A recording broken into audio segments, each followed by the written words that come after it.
There's a promise we all made to ourselves a long time ago, but not many of us kept it.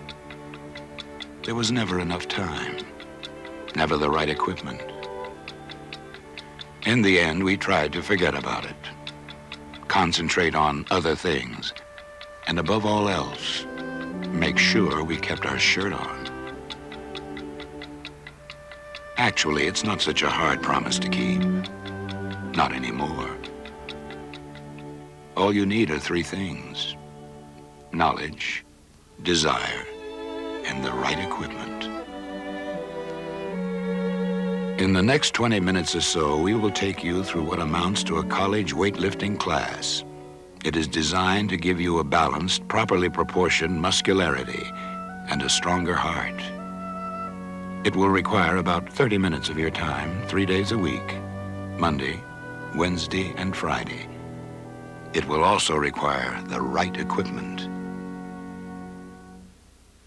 This is Soloflex, a revolutionary machine you can use at home. It combines all the safety features of the more expensive health club machines with the benefits of the more traditional free weights. Those barbells, pulleys, weights, and assorted racks. Essentially, Soloflex doesn't do anything new. It just does it all better. The Soloflex weight straps take the place of those dangerous metal plates and come in 5, 10, 25, and 50-pound sizes. They're stacked and loaded in the same manner as metal plates, only at the back of the machine instead of at the ends of the barbell. These new straps were engineered exclusively for Soloflex by the Gates Learjet Company, world leader in elastomer technology. They provide an ideal resistance when incorporated into traditional iron pumping exercises. Elastomers give a fast, smooth pump, delivering strength and size gains equal, if not superior, to iron plates. The weight straps themselves carry the same 10-year unconditional warranty as the rest of the machine. If you're tough enough to wear them out, we'll replace them, free. Assuming you have the right equipment, what next? How do you go about transforming that body of yours into the body of a classic gymnast? You'll perform 6 exercises every workout. Each exercise will work a large muscle group in the following order: stomach, chest, back, arms, and legs. It's always a good idea to do a little stretching first to make sure you keep good flexibility. In a way, learning to lift weights is like learning to play the piano or learning to type. It takes a while for your brain to program your muscles the proper way to move. So spend the first 2 weeks concentrating on form. This is critical because basically your muscles are creatures of habit. They'll listen to your brain in the beginning because they don't know what's expected of them. But the minute the brain stops communicating, they take the last message as gospel and will repeat it over and over, whether it's right or not. And the more they repeat it, the more convinced they are it is right. And if you try to do too much too fast, your muscles will just assume the brain is out to get them and they'll want nothing to do with the whole program. So take it slow and watch what you're doing. Okay, it's Monday, the beginning of the week, and the beginning of a revolution as far as your body is concerned. The first place that revolution is going to strike is the stomach. The attack is made with an inclined sit-up. When first starting, you won't need much of an incline. Hook your toes under the ring pin. Bend your knees so that you're sitting on the leather pad. You want to curl yourself up using your stomach. Don't try to keep your back straight and leverage yourself up. Depending on what kind of shape you're in, you may want to start with only 10 to 12 repetitions. But it won't take long before you're up to 20, then 50 repetitions. With this particular exercise, one set is all that's required. You don't want big stomach muscles. You want them strong and tight. After a few weeks, when you've established your endurance, do the incline sit-up until the muscles burn, and you'll get a nice washboard stomach. Okay, before we go to the next exercise, a 1-minute breather, but only 1 minute. That's the key to cardiovascular fitness. 1 minute between exercises, 30 seconds between sets. As it works out, that's a perfect interval if you want to go through this routine with a friend on the same machine. Now, while women may very well be man's equal, the one thing the sexes don't share is the same set of hormones.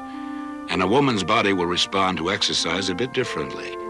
While it may tone quickly and firm quickly, it doesn't grow quite as quickly or easily. So unless you're looking for big muscles, there's no reason to worry about working with the same intensity as your male counterpart. But if you are after muscle growth, you're going to have to work even harder. The second exercise for women is also for the lower abdomen and thighs. It's called the leg bend. Keep the legs together, toes pointed. Bring the legs up into the chest, then extend them straight out, parallel with the ground. Again, start with 12 reps and work your way up to 20 or 50. 1 set only, please. Next up for men, the chest. With the bench press, you want to set the lever arm so that you have to squeeze into position. That's not because we want to make life difficult, but we want positive resistance from the very start of the press. No slack. Keep your elbows back and make the chest muscles do the work, not the arms. Press it up slowly. Now you will notice with the Soloflex that the bar tends to float, forcing your weak side to pull its own weight, or push it in this case. This is essential if you are to develop body symmetry. Many of the more expensive health club machines have now split their weight racks to allow each side to work independent of one another. This was the advantage free weights had over machines. When you work your way up to more than 1 set, vary your grip selection slightly with each set. Basically, you want your hands a shoulder width apart. But by varying your grip, you will be able to isolate a slightly different spot on your pectoral muscles. And with practice, you'll learn to recognize what grip works what section hardest. Again, for the first 2 weeks, do just 1 set of each exercise. The second 2 weeks, 2 sets. After those first 4 weeks, move up to 3 sets. If all you're interested in is a basic toning, you really don't have to do any more sets than you feel like. However, if you want muscle growth, you're going to have to work to failure. You're going to have to keep doing that 3rd set until you reach failure, until you simply can't do it anymore. When you overload the muscles, they respond by getting bigger, stronger. When you find you can do all 12 reps on the third set of a given exercise, it's time to increase the weight. The basic motto, no pain, no gain. The bench press is also an excellent way for women to tone and lift the bust line. While the men may want to do 12 reps on this one, women will want to pick a lighter weight and do 15 or 20 reps, working up to 3 sets. For men, the third exercise is the lat pull-down bicep curl. This combination exercise focuses on building symmetry between the biceps, shoulders, and the lats. Those muscles on the sides of your back that give you the distinctive V shape. Keep the elbows in, your hands close together. Women, same thing. Only less weight. More reps. 15 to 20. If you've never lifted weights before, the next exercise, an overhead press from behind the neck, can be something less than comfortable. But it is a primary exercise, an important one, that develops your rear deltoids, the muscles on the backside of your shoulders. Keep your grip wide. The wider it is, the more it isolates the shoulder caps. Press it straight up and let it come all the way down. Same for women. This next exercise is called the tricep pushdown. The triceps make up roughly 3/4 of the upper arm mass, and they can grow like crazy. If you haven't lifted weights before, you can easily quadruple the weight used in this exercise in the first month. It's easy to cheat on this one. Don't. Keep your hands close together, your elbows in tight. If you don't keep your elbows in, you won't isolate the triceps, and your lower chest muscles will get in on the act. The last exercise for men in this Monday routine is the leg press. You always want to wear non-skid shoes doing leg exercises. Lay on your back, put your feet on the lever arm about a shoulder's width apart. The closer you move into the main frame, the more you're going to work the thigh bicep area or hamstrings. Get as much extension as you can. This one will make you sore, no question. But as we said earlier, no pain, no gain. Women wrap up the first day with frontal squats. Let the bar ride on the shoulders. You don't need much weight, but it's an excellent thigh toner. Okay, you worked Monday, you took Tuesday off to let those muscles recover and grow. Now it's Wednesday, and you're ready to go at it again. Once again, begin with the stomach and the Roman chair sit-up. Use the ring pin to hook your toes on. The range of motion in this exercise should take you something more than parallel with the floor, but not much. Remember, with the stomach, it's always one long set, no more.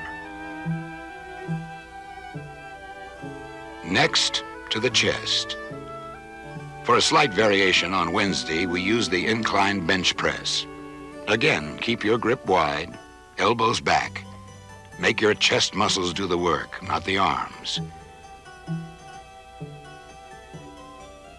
Now to the back and the dorsal bar pull down. In effect, it goes through the same range of motion as the lat pull down, working the upper back and lats from a slightly different perspective. Make sure your head is tilted forward on the downstroke. The next exercise is the military press to develop the shoulders, upper chest, and triceps. The closer your grip, the more you work the triceps. The wider your grip, the more you work the shoulders. Be sure to keep the back straight. On to the tricep extension. Grip the bar about 1 thumb space out from the center. Get a good stretch at the beginning of each repetition. This is for the triceps, but you'll also feel the shoulder muscles come into play, and to a lesser extent, the lats. Keep those elbows in. Men wrap up the day with squats. Position yourself under the bar as if it were a free weight. Keep the back arched, head up, and lift with the legs. This exercise isolates the heart as well as your legs. With 1 set of heavy squats, you'll burn up as much oxygen as you would in a 100-yard dash. After this one, you'll be ready to call it quits for the day. Women find Wednesday much the same as the men, starting with the Roman chair sit-ups, then to the leg bends, on to the incline bench press, and conclude with the squats.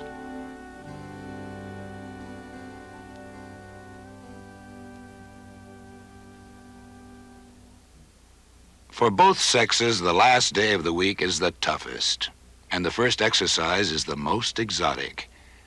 Called the vertical sit-up, it is actually quite easy to get into position, and an excellent exercise for stretching. Curl up slow and easy. Don't cheat by swinging. Exaggerated swinging can tip the machine. One long set is all you need here for an intense attack on the old abdominals. The next exercise is the dip. With this machine, just slip the dip bar into place. Your body weight will hold it in position. Slowly raise yourself up and lower yourself back down. The dip station works the whole upper body, the shoulders, triceps, and hits especially hard on the lower pecs. It's tough, and you probably won't get 12 reps the first time out. No matter, after your first 4 weeks, do 3 sets regardless of how few reps in each one.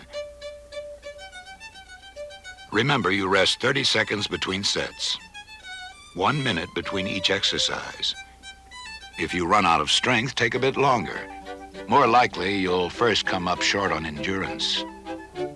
Next come the chins, also devoted to men. When you can do 3 sets of 12 reps on this one, you've arrived. Each set should be done a bit differently. First set, face away from mainframe. Wide grip, pull up from behind the neck. A killer. Next, facing the mainframe, 1 set with shoulder width grip, overhand. Last, 1 set with close grip, underhand. Also not easy. This works the arms, the back, chest, even the stomach. Do all 3 sets, even if you can't complete 12 reps in each. You will, sooner or later. All right, here comes exercise number 4, upright rowing. This develops the trapezius muscles, which run from your neck to your shoulders. Form is everything here. Begin with a light weight and work up slowly. It stops hurting after the first set. Keep your grip close. The next exercise is called the donkey press. In the past, the only way you could really reach these muscles and isolate them was to bend over and have a bunch of guys jump on your back. Today, it's a little less chummy, but more effective. Targets in question are the calf muscles and the hamstrings. The donkey press begins with no movement whatsoever. With your feet shoulder width apart, you let the weight stretch the hamstrings. To relax is to hurt in this position. After holding the stretch for 30 seconds or so, begin bombing the calf muscles. The typical calf muscle has about 3 times as much muscle fiber per square inch as the bicep. About the only muscle group this dense is the jaw, and it's nearly as difficult to develop. Don't give up. There's just one more. The frontal squat. It isolates the lower quads, just above the kneecaps. It resembles the squat thrust routine of a lineman. Move in close to the lever arm, letting it rest on your shoulders, not the biceps. Keep your back arched and push up, leaning in toward the mainframe. Friday is tough, and the women don't get off much easier. Start with a vertical sit-up, then the leg bends, to the bench press, the lat pull down, press from the back of the neck, and polish it off with the leg press. Now you've got 2 days off and time to appreciate what you've accomplished. As we said, you won't sculpt yourself a new body overnight. Everyone has to serve an apprenticeship period. But you'll begin to notice a difference within as little as 2 weeks. And you'll see major changes in 4 to 6 months. In a year, you'll possess that body you've always promised yourself. The only question will be, with a promise that important, why you waited so long to fulfill it.